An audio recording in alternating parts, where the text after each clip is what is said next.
आज आम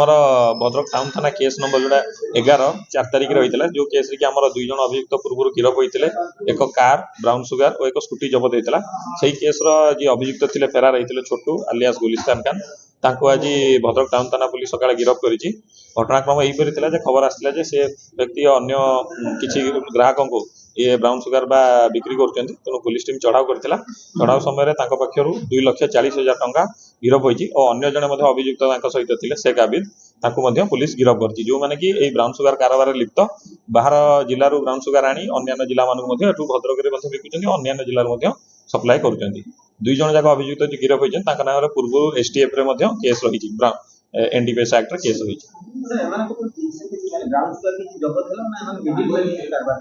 देखो